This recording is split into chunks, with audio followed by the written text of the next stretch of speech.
orang-orang yang masuk surga dengan tauhidnya tanpa hisab dan azab.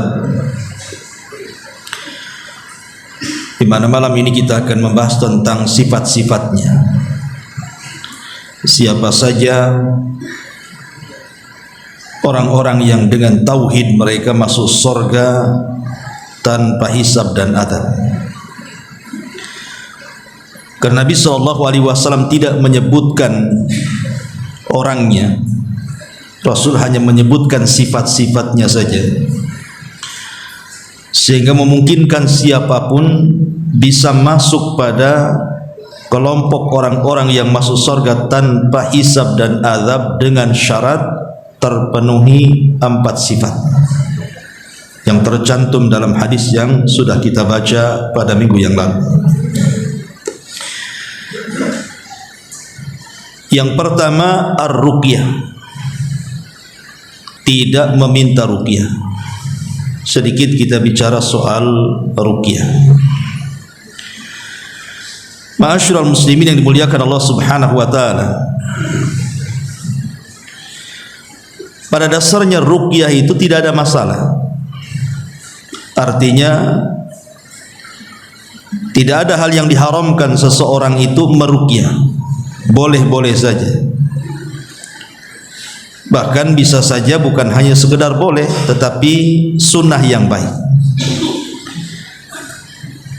Karena Nabi SAW pernah meruqyah dirinya dan juga meruqyah sebagian para sahabatnya. Aisyah radhiyallahu anha, beliau menceritakan bahwa Nabi SAW idza ishtaka, kalau mengeluhkan sesuatu, yaqra ala nafsihi bil muawwidzat, maka beliau membaca kepada dirinya 2 surat perlindungan. Wa yanfuth, kemudian beliau meniupkan kepada tempat yang sakit tersebut. Falamma ishtadda waja'uhu, tapi ketika di hari beliau semakin memarah sakitnya sebelum meninggalnya, kuntu aqra alaihi, aku yang membacakan surah muawwidzatain itu kepada Nabi. Wa amsahu biyadihi raja'a barakatiha, dan aku mengusapkan kepada tangannya karena mengharap berkahnya.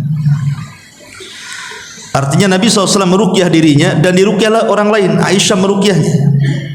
Sebenarnya tidak ada masalah. Hukum ruqyah itu tidak ada masalah.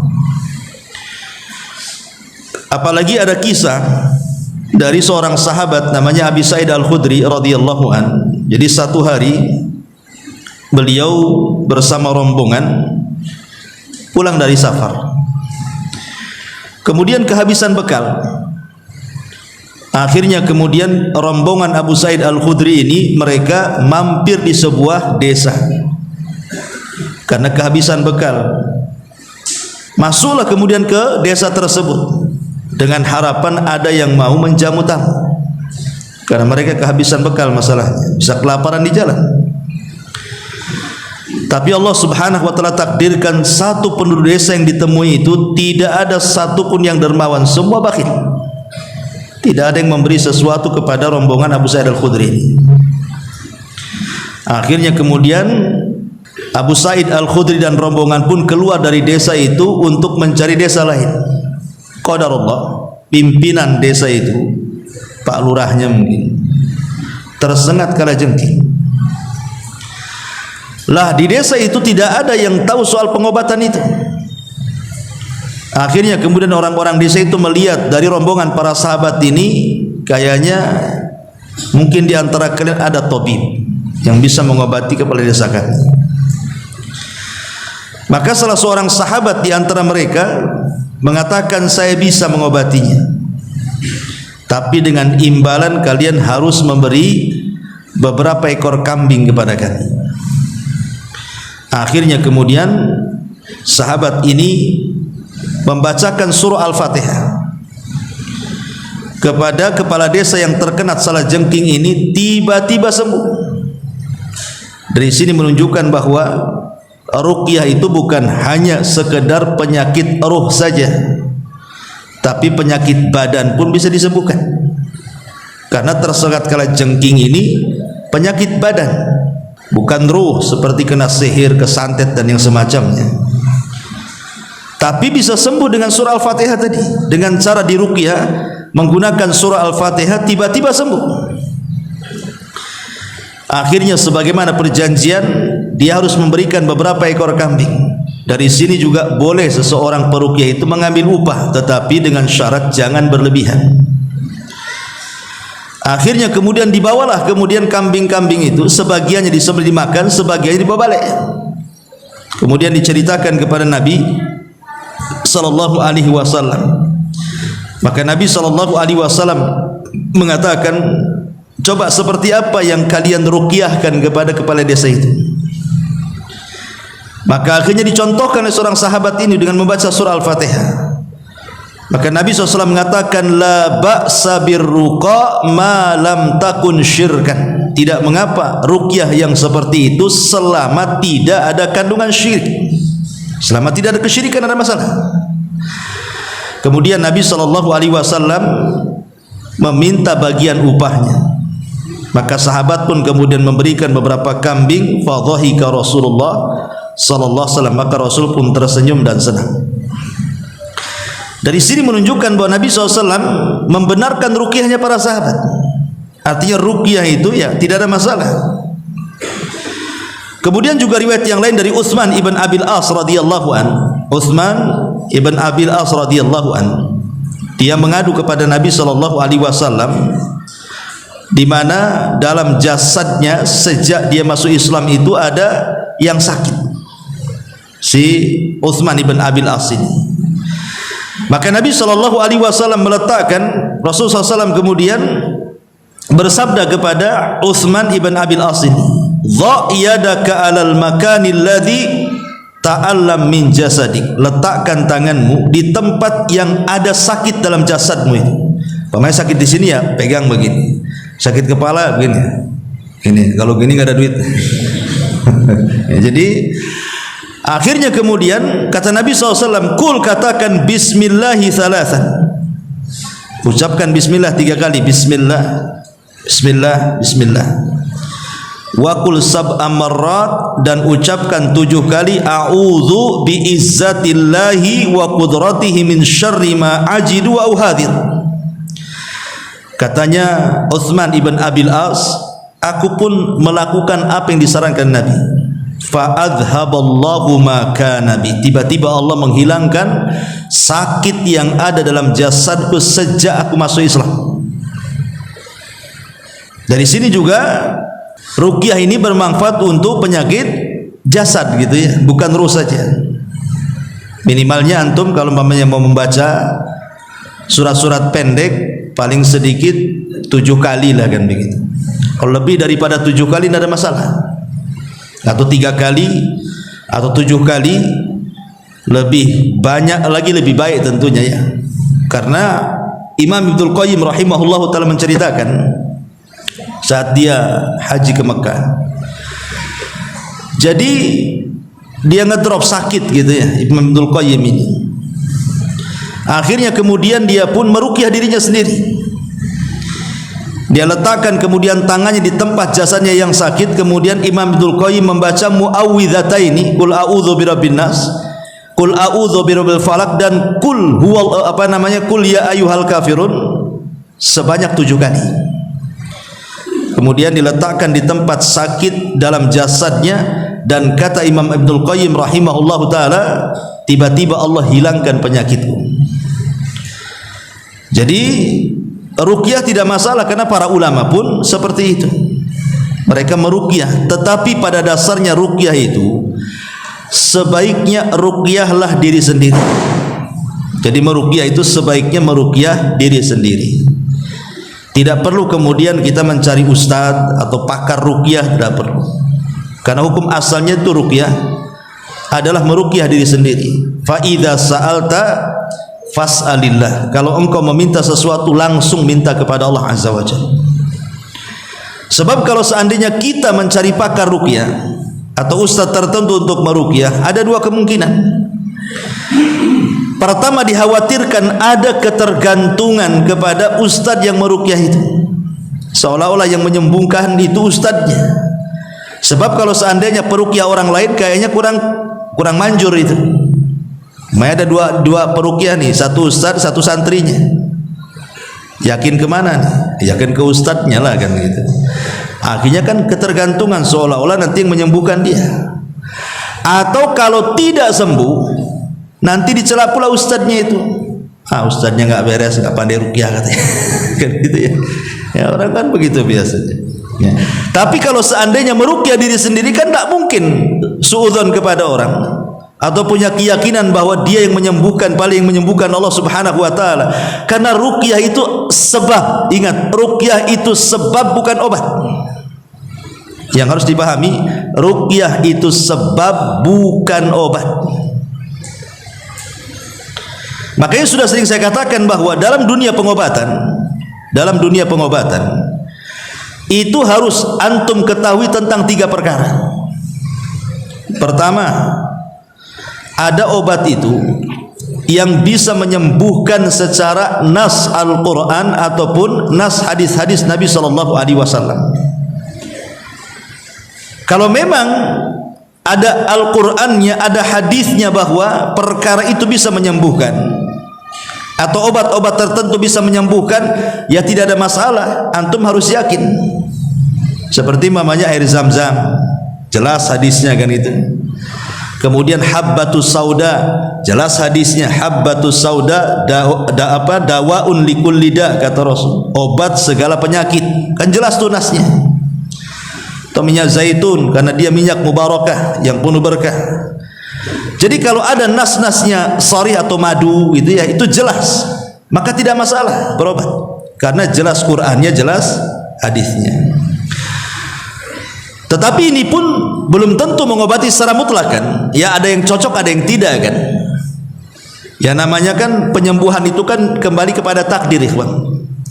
Mau dokter sehebat apapun, mau obat semanjur apapun, kalau Allah takdirkan tidak sembuh, tidak akan sembuh.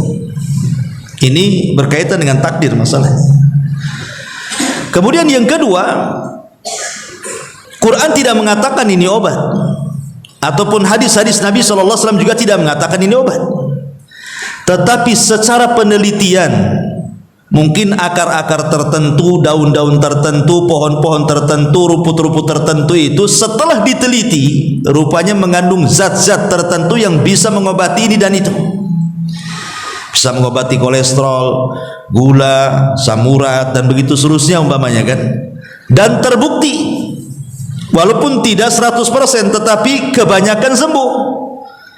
Kalau ada pengobatan dan sudah diteliti dan terbukti penelitiannya, walaupun tidak 100% tapi secara umum bisa menyembuhkan, maka tidak mengapa kita berobat dengan obat itu. Tidak ada masalah, karena sudah ada penelitian. Lah yang jadi masalah itu yang ketiga nih. Quran tidak mengatakan itu obat, hadis tidak mengatakan itu obat, tidak ada penelitian baik dalam dunia kedokteran, farmasi, herbalis dan yang semacamnya. Tiba-tiba kita pula menganggap itu obat. Itu namanya menjadikan sebab yang bukan sebab. Inilah yang disebut dengan syirkul asghar, syirik kecil. Tapi kalau seandainya dia sampai meyakini sebab itu penyembuh, itu bukan syirik kecil lagi, itu sudah naik ke syirik besar tuh. Contoh umpamanya, seseorang kemudian datang ke orang pinter, kemudian dikasih benang, suruh diikatkan di kaki ataupun di tangan, di leher, nanti penyakitmu hilang katanya. Lah benang ini tidak pernah diteliti, kecuali orang-orang tukang jahit ya, yalah. Mungkin kan itu. Tapi nggak ada dokter farmasi neliti benang kan gitu ya. Artinya bahwa ini kan aneh, kok benang bisa jadi sesuatu yang bisa mengobati, padahal di rumah sakit manapun tidak ada, di farmasi apapun tidak ada, kok dia pula jual benang itu. berarti dia menjadikan sebab benang kesembuhan, padahal benang itu bukan sebab penyembuh. Kalau dia mengatakan tetap Allah yang menyembuhkan, benang ini perantaranya, syirkul asghar, syirik kecil. Tapi kalau dia mengatakan benang ini yang menyembuhkan dan menafikan Allah, itu syirik akbar. Dan umumnya yang menggunakan jimat itu terjerumus kepada syirkul akbar umumnya, karena ada ketergantungan. Lah ruqyah sendiri ikhwatu fiddin yang dimuliakan Allah Azza wa Jalla, itu bukan penyembuhan, itu sebab penyembuhan. Yang menyembuhkan itu Allah Subhanahu wa taala. Tapi karena ruqyah ini adalah syar'i, masuk ke poin yang pertama, di mana Allah Subhanahu wa taala mengatakan wa nunazzilu minal Qur'an ma huwa syifa, dan kami turunkan Al-Qur'an itu di antara faedahnya adalah sebagai obat. Berarti nas Qur'an bahwa kalau kita meruqyah membacakan ayat-ayat Al-Qur'an atau doa-doa yang warid, maka itu bisa menyembuhkan. Berarti ruqyah itu ada dasarnya dari Al-Quran, bahwa bacaan Quran itu bisa menyembuhkan. Tapi ingat, ini hanya sebagai sebab saja. Yang menyembuhkan itu Allah Subhanahu wa ta'ala. Makanya kata para ulama, ruqyah syar'iyah itu ada 3 syarat. Pertama, antakuna bi kalamillahi au bi asma'ihi wa sifatihi wal ma'thuri anin nabi sallallahu alaihi wasallam. Pertama, yang dibaca itu kalamullah, maksudnya Al-Quran, atau menyebut nama-nama dan sifat-sifat Allah Azza wa Jalla, atau doa-doa yang ma'thur datang dari Nabi sallallahu alaihi wasallam. Dari sini kita ketahui bahwa ruqyah itu sifatnya tauqifiyah. Apa tauqifiyah? Terima jadi. Jangan buat-buat ruqyah yang tidak dibuat Nabi, karena ruqyah itu sudah ada ajarannya, ya. Kemudian yang kedua, Syekhul Islam Ibn Taimiyah rahimahullahu taala menambahkan syarat antakuna bil lisanil arabi, harus dengan lisan Arab, wa ma yu'raf maknahu, ataupun kalaupun tidak lisan Arab, lisan-lisan atau bahasa-bahasa yang dipahami maknanya. Kalau memang bisa bahasa Arab, ya tentu kita membacakan ayat-ayat Al-Quran atau doa-doa Nabi SAW yang ma'thur, ataupun nama-nama dan sifat-sifat Allah. Kalau tidak bisa, ya menggunakan bahasa Indonesia, tidak masalah, yang jelas dipahami maknanya dan didengar orang yang diruqyahnya. Jangan meruqyah itu gerendeng-gerendeng nggak jelas gitu kan. Karena ada orang yang mencampur adukan antara ruqyah syar'i dengan yang tidak syar'i. Contoh umpamanya, ketika dia baca Fatihah, jelas baca Fatihahnya, auzubillahi minasyaitonir rajim waladhdallin. Habis itu ada bacaan lain yang enggak jelas, was gitu. Nah, itu enggak jelas tuh. Ini sudah enggak jelas karena syaratnya harus jelas. Bahasa yang dibacanya jelas, imma bahasa Arab atau bahasa yang lain yang jelas dia bisa dipahami. Loh, kalau was-was gimana bisa dipahami? Ya, harus dipahami. Kemudian yang ketiga, an ya'taqida anna ruqyata la tu'athir bi dzatiha bal bi taqdirillahi azza wa jalla. Harus diyakini bahwa ruqyah itu tidak membawa pengaruh secara zatnya, bahkan semua pengaruh kesembuhan itu kembali kepada takdir Allah Subhanahu wa taala.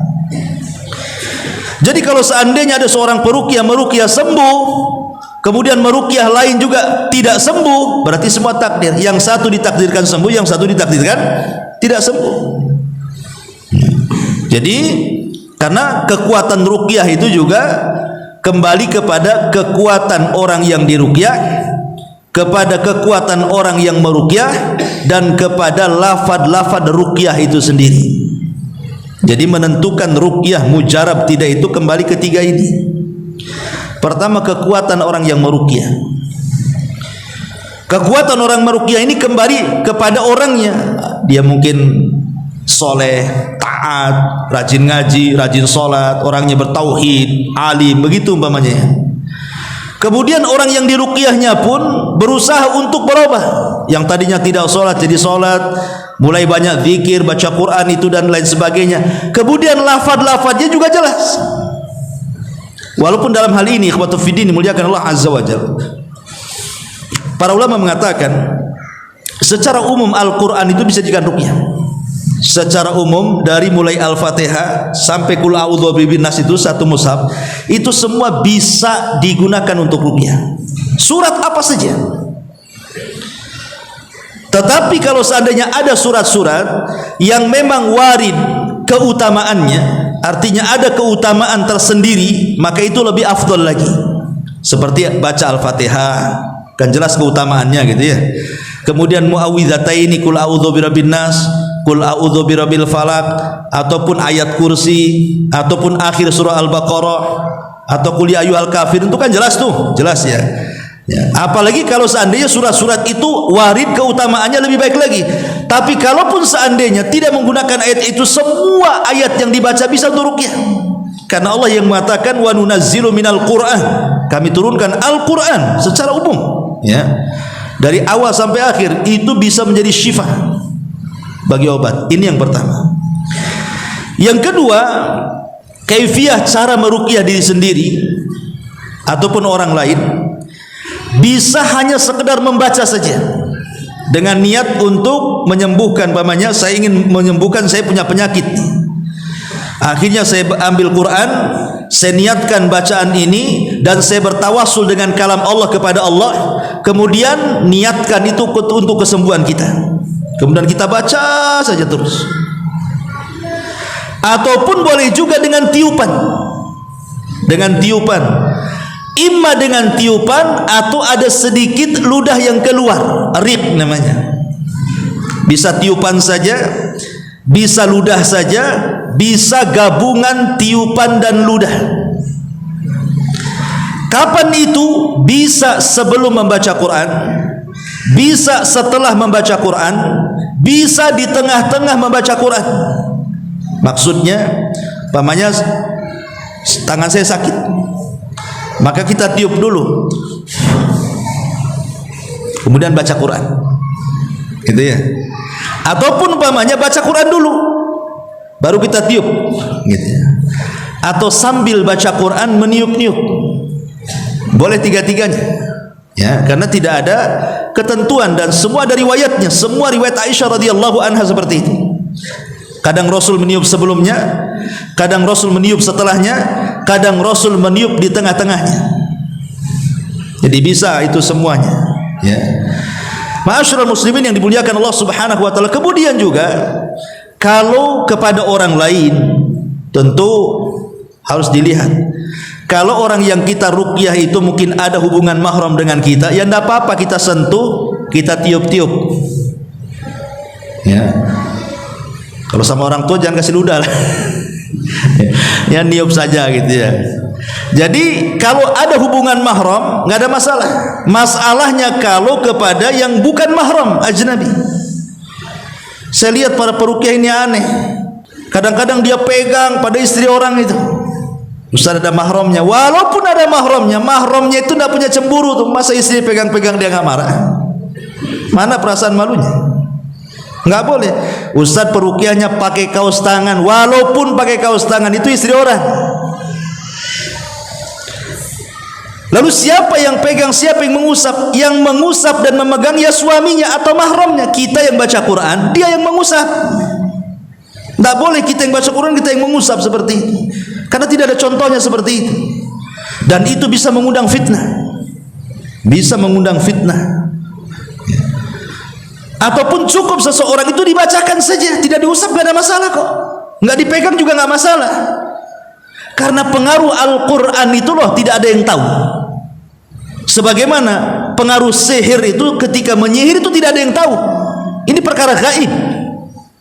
Kita yakin saja bahwa Quran itu mempengaruhi besar. Gimana cara kerjanya ya itu Allah yang tahu. Baca saja. Kalau dia meronta-ronta atau apa begitu kan, ya nanti mahramnya yang pegang.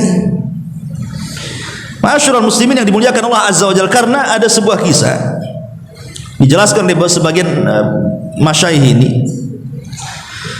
bahwa ada orang di satu keluarga itu, ada orang yang sudah lama mengalami sakit. Jadi dia meminta fatwa kepada salah satu syekh. Jadi kata syekh ini, cukup engkau baca ayat kursi saja. Cukup engkau baca ayat kursi, niatkan kesembuhan dan bertawassullah kepada Allah dengan nama-nama Allah di situ. Sambil pegang tempat yang kau sakit itu. Akhirnya dia membaca 150 kali ayat kursi. Allahu la ilaha illa huwa, udah habis, diusap bagian sakitnya, dibaca lagi, diusap, dan dia tidak sama sekali tidak bosan, terus saja dari pagi siang malam dia melakukan seperti itu sampai 150 ayat kursi dia baca. Subhanallah, kata dia, rupanya di sini pengaruhnya besar, mulai terurai itu penyakitnya, sakitnya mulai mereda dan begitu seterusnya. Jadi walaupun hanya sekedar membaca saja, pengaruh ayat itu sangat berpengaruh. Tidak mesti harus ada sentuhan, tidak mesti harus ada tiupan, karena ruqyah ini perkaranya luas. Ya, kalau disempitkan nanti perlu dalil. Oh, harus dipegang, mana dalilnya? Karena Al-Quran sendiri mengatakan secara umum cukup dibaca. Memang ada contoh dari Nabi SAW meniup, kemudian memberikan ludah, tapi juga ada cara-cara yang lain yang lebih elegan daripada itu. Dengan cara apa? Menggunakan media air atau media minyak zaitun atau media garam umpamanya, seperti Ali radhiyallahu an, salat dia, tiba-tiba kala jengking nyengat dia. Kemudian Ali tiba-tiba mengatakan, laknatullah alal aqrab, katanya, laknat Allah kepada kala jengking, tidak sholat, tidak di luar sholat, tetap aja gigit, katanya. Kata Ali. Akhirnya kata Ali, Fatimah, kemarikan itu garam dengan air putih, dengan air putih campur garam.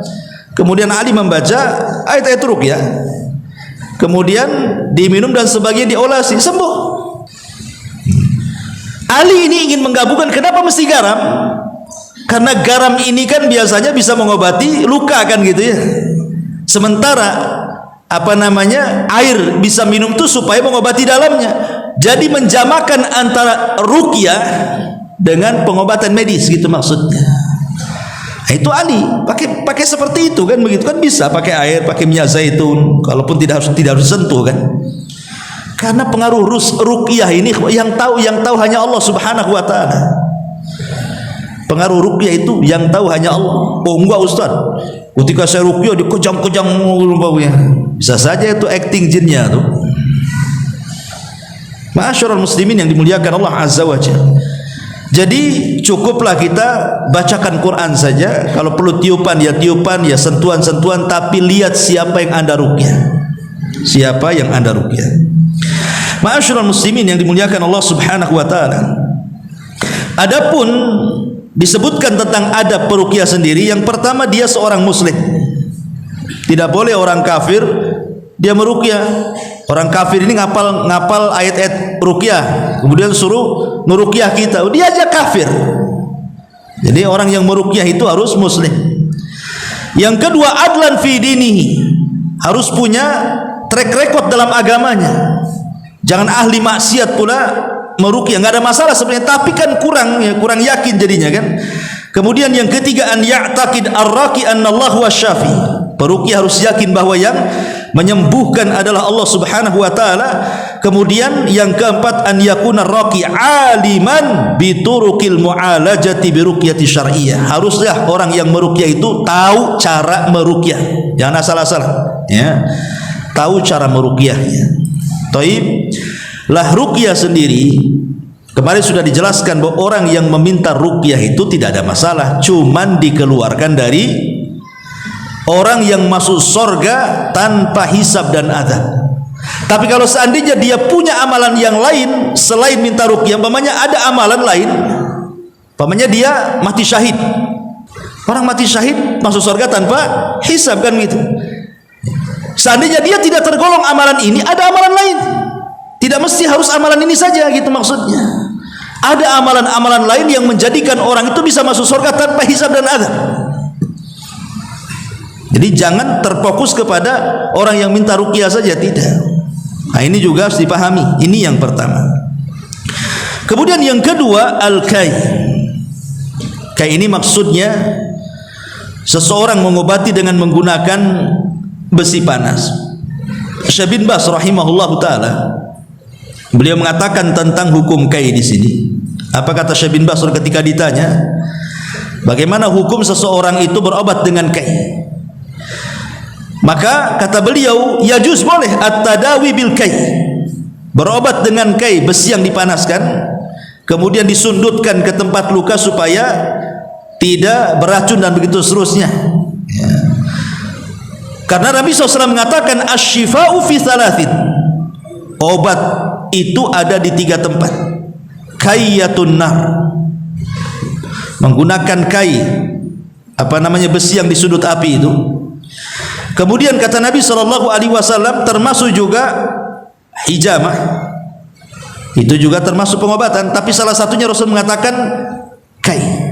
Tapi para ulama ketika membahas tentang hukum ini, Syekh bin Baz mengatakan boleh, tetapi kata Syekh bin Baz, tapi kalau ada hajat untuk itu. Kalau tidak ada hajat untuk itu, jangan. Seperti umpamanya menghapus tato dengan api, ya, dengan laser, dengan apa gitu kan? Itu kan masuk dalam kai juga. Ya, karena laser itu kan api, ya. Kalau berhajat untuk itu ya ada masalah, selama tidak memadaratkan dan tidak merubah rasa takutnya kepada api lebih dibandingkan rasa takutnya kepada Allah. Karena yang menjadikan kenapa orang yang mengobati dengan cara kai itu dikeluarkan dari 70.000 orang yang masuk surga tanpa hisab dan azab, karena dikhawatirkan rasa takut kepada besi itu yang dipanaskan lebih dibandingkan takutnya dia kepada Allah, sehingga akhirnya mempengaruhi tauhid dalam bab takut tadi. Ma'asyiral muslimin yang dimuliakan Allah Subhanahu wa taala, makanya hukum kai sendiri dalam Islam itu tidak dilarang sebenarnya. Karena Nabi SAW pernah ba'atha ila Ubay ibn Ka'ab, mengutus seorang dokter kepada Ubay ibn Ka'ab radhiyallahu an. Kemudian faqatta alahu irqan wa kawahu binnar. Kemudian beliau, maksudnya tabib tadi, tiba-tiba memotong urat si Ubay ibn Ka'ab ini, kemudian setelah itu mengkainya. Karena di zaman itu kan kalau orang tersabat pedang, ya kawan, perang kan pakai pedang kan, hadap-hadapan, sabat sana sabat sini gitu kan. Mungkin zaman sekarang kan banyak lah obat-obat supaya steril dari bakteri dan yang lainnya. Zaman dulu kan susah, apalagi di peperangan kan, terpaksa supaya jangan kemudian darahnya ngucur atau supaya tidak tetanus atau apa, maka dibakarkan besi, diletakkan di tempat lukanya itu. Itu kan sakit sekali kan begitu ya. Itu namanya kai. Ya. Nah, Nabi SAW dijelaskan dalam Sahih Bukhari juga dari Anas bin Malik radhiyallahu an bahwa aku pernah mengkai bisul yang ke arah dalam sedangkan Nabi SAW masih hidup. Bisul aja dikai itu. Di sudut besi panas. Ya, Anas bin Malik radhiyallahu, dan Rasul masih hidup tidak melarangnya. Ya. Tetapi memang kebanyakan para ulama mengatakan tidak sampai tingkat haram, tapi makruh saja, dan boleh kalau mendesak. Kalau memang tidak ada penyakit kecuali diobati dengan cara begitu, maka berdasarkan fatwa para ulama, Syekh bin Baz, Syekh Utsaimin dan yang lainnya, dibolehkan. Ini yang kedua, sifat yang kedua kai. Yang ketiga, wala yatatayyar, tidak tatayyur. Tatayyur ini diambil dari ta'ir, artinya diambil dari burung. Jadi bahasa tatayyur itu diambil dari burung. Karena orang-orang Mekah ini, ikhwan, mereka kalau hendak berbisnis kan hanya kedua negara saja. Allah menyebutkan rihlatas sita'i was-saif, musim dingin dan panas gitu ya, ke Yaman atau ke Syam. Jadi dagangannya penduduk Mekah itu kalau tidak ke Yaman, ke Syam, karena Yaman di zaman itu lebih maju dibandingkan Saudi. Sekarang terbalik gitu ya. Sehingga mereka kalau dagang ya ke Yaman atau ke Syam. Lah, ketika para pedagang ini mau berangkat dagang nih, maka mereka akan menerbangkan burung. Kalau burung ini ngarahnya ke Syam, tidak jadi mereka. Walaupun ngarahnya ke Yaman, pamannya saya mau dagang ke Yaman nih, saya arahkan burung, tiba-tiba terbang ke Syam, nggak jadi berangkat. Itu tidak mendatangkan untung tapi buntung. Ataupun saya dagang nih, bulan ini mau ke Syam, diterbangkan burung, tetap ngarah ke Syam, tidak jadi. Makanya Syam disebut Syam karena tasya'um. Kenapa Syam disebut Syam oleh orang-orang jahiliyah itu? Karena dianggap tasya'um, arah yang membawa sial. Tapi kalau menerbangkan burung arahnya ke Yaman atau arahnya ke arah lain, pokoknya jangan ke Syam saja, berangkat mereka. Rupanya tatayyur ini berkembang. Ya, kalau dulu kan cuma pakai burung saja kan. Kalau di zaman sekarang tatayyur ini kemana-mana. Makanya para ulama mengatakan definisi tatayyur itu seseorang menganggap sial ataupun untung karena sesuatu yang dilihat, sesuatu yang didengar, sesuatu yang dimimpikan, sesuatu yang dirasakan, maka mereka bisa menyimpulkan, oh ini ada masalah, ini ada hoki. Kalau umpamanya yang gatal tangan kanan gini, wah mau ngasih duit ntar lagi nih. Oh gatal tangan kiri, aduh dek kolektor datang nih. Kan itu ya. Ini kan aneh gitu. Kalau saya dulu masih kecil itu, kalau ada kupu-kupu si rama-rama yang besar itu, wah berarti ada tamu kepala desa nih. Kalau kupu-kupunya kecil, tetangga cari makan katanya. Orang dulu kan begitu ya. Itu namanya tatayyur, ikhwan. Ya tatayyur seperti tidak boleh. Apalagi sampai ke angka 13 hilangan itu tatayyur. Nah ini tatayyur namanya. Nabi sallallahu subhanahu wa taala mengatakan fa idza ja'athumul hasanatu qalu lana hadi wa in tusibhum sayyi'atun tatayyaru bi Musa wa man ma'ah ala innama ta'iruhum indallah walakin aktsarahum la ya'lamun. Kemudian apabila datang kepada mereka kemakmuran, mereka berkata ini disebabkan usaha kami, dan jika mereka ditimpa kesusahan, mereka melemparkan sebab kesialan itu kepada Musa dan orang-orang yang bersamanya. Ketahuilah sesungguhnya kesialan mereka itu adalah ketetapan Allah, akan tetapi kebanyakan mereka tidak mengetahui. Kadang-kadang ada orang yang menganggap orang lain itu sial. Umpamanya antum baru buka toko, tiba-tiba ada orang beli, seram sekali wajahnya itu ya. Kemudian antum langsung tutup tokonya. Oh ini orang yang pertama beli aja kayak gini, jangan sial pula sampai malam. Gara-gara orang yang beli pertama mukanya nggak jelas gitu kan, akhirnya antum katakan wah ini bawa sial ini, orang kayak gini pula yang pertama beli gitu ya. Ataupun dia marah-marah ketika beli itu ya, pagi-pagi udah marah-marah gitu, ini bawa sial aja orang ini. Nggak boleh, manusia itu tidak boleh seperti itu disial-sialkan, karena semua sial ataupun tidak sial itu kembali kepada takdir Allah subhanahu wa ta'ala. Ya, bisa jam berapa?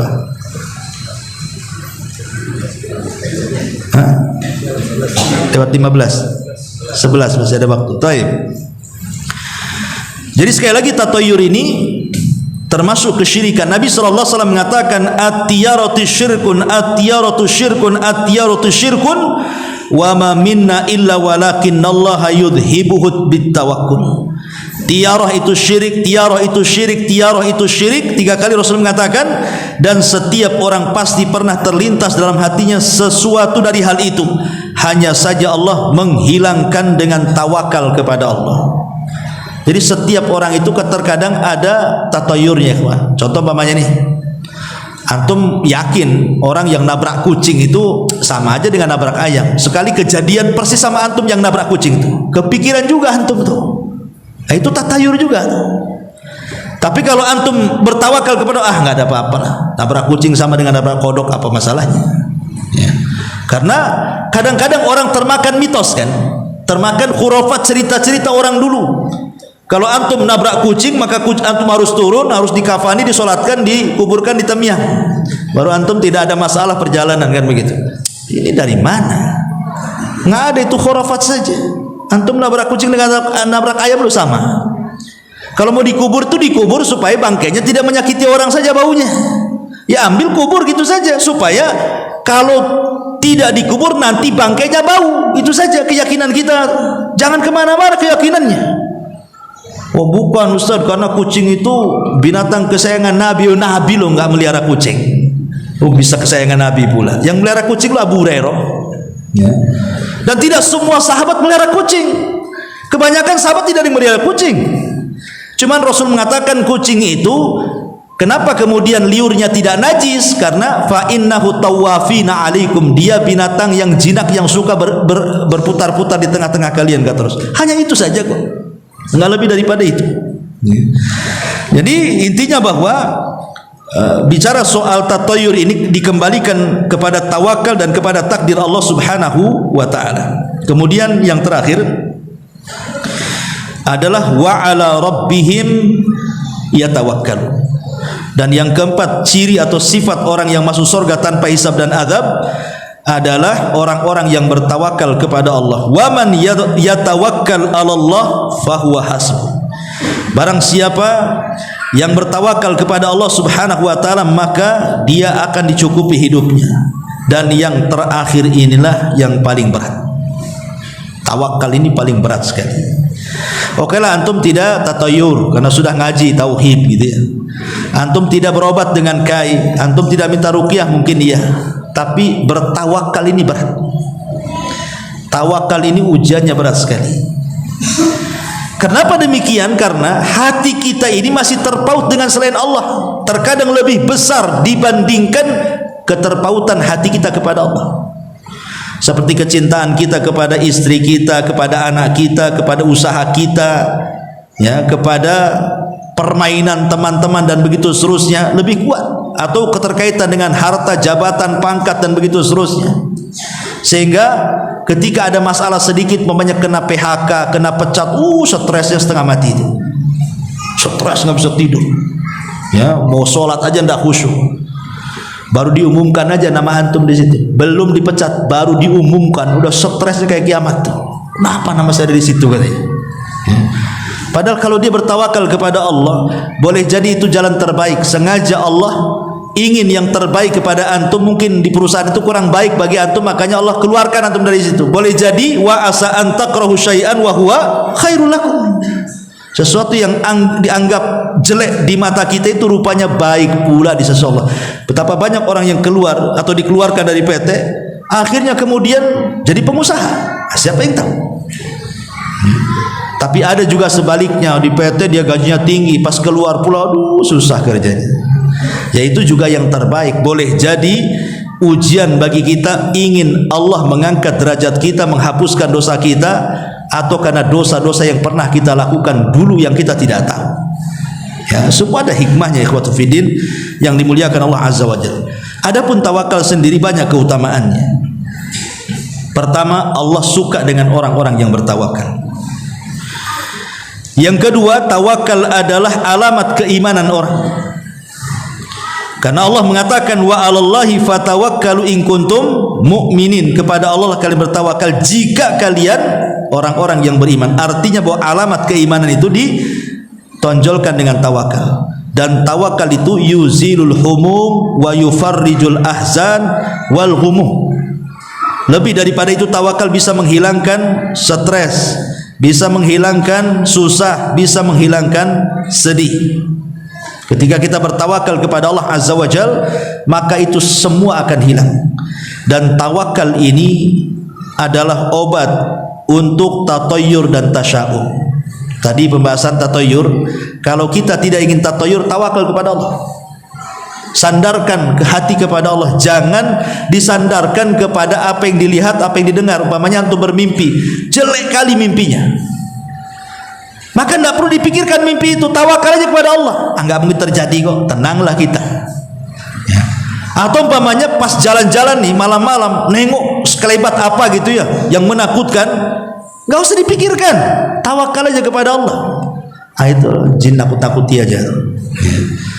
Atau umpamanya mendengar sesuatu malam-malam, entah apa yang jatuh di dapur, entah kaleng kongguan atau apa gitu ya. Tahu-tahu kucing pula ditabrak, kan nggak tahu kan. Tapi kadang-kadang kalau tengah malam Jumat Kliwon kan, apa ini? Ada apa ini kan gitu ya. Tawakal Allah, nggak ada apa-apa, suara saja. Karena bagaimanapun jin itu, syaitan itu, dia berusaha masuk dalam setiap media untuk menakut-nakuti kita sehingga timbul was-was, akhirnya tatayur. Syaitan itu akan masuk ke media apa aja, masuk ke angin, masuk ke suara. Setan itu masuk ke bayangan.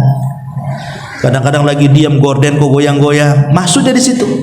Ya, ada apa goyang-goyang, rupanya ada kucing. Cuman nggak nampak anak kucing itu kan, tapi setan dah masuk di situ. Jadi kita udah merunung, apa? Takut ya kan. Ya.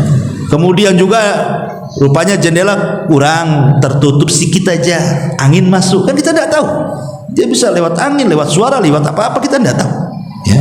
Makanya tawakal Allah, jangan pedulikan. Karena itu bisikan-bisikan syaitan supaya kita takut kepada selain Allah Azza wa Jalla dan melupakan Allah Subhanahu wa taala, sehingga tauhid, kesempurnaan tauhidnya hilang. Karena yang menjadikan orang masuk surga tanpa hisab dan azab itu kesempurnaan tauhid. Ingat ya, yang menjadikan dia masuk surga tanpa hisab dan azab karena sempurna tauhidnya.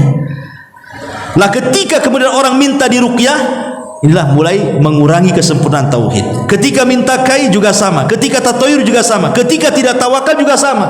Akhirnya ketika tauhidnya kurang sempurnanya, maka dia tidak digolongkan pada orang yang masuk surga tanpa hisab dan azab.